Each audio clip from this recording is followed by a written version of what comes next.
Good morning everyone. Nandito po tayo sa Reflows TV.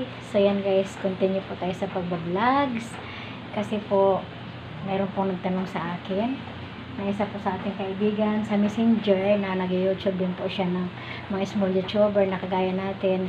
So yan guys, sagutin ko lang po yung tanong niya. Sabi po niya kung pwede daw po bang magkaroon ka ng mga YouTube na doble or multiple ganun.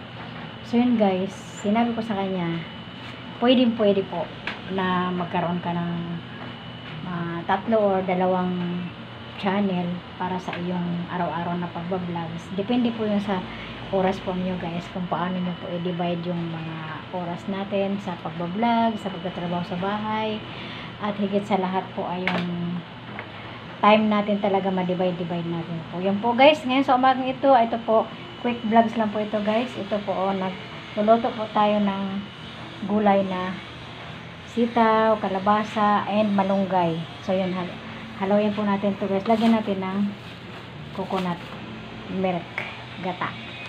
So yun guys, shout out na lang po sa lahat ng ating mga kaibigan dyan sa ating mga whitey world. So yun po, ngayon lang po ulit ako ng vlog kasi ngayon lang nagkaroon ng time. So busy po talaga guys, daming mga gawa-gawa sa tahi at saka sa gawaing bahay natin araw-araw. Yun pong trabaho nga natin, pananahi.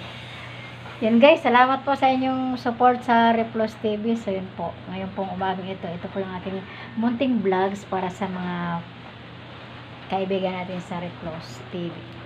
Salamat po, welcome ulit sa channel ng Reflows. Bye bye, see you in my next video.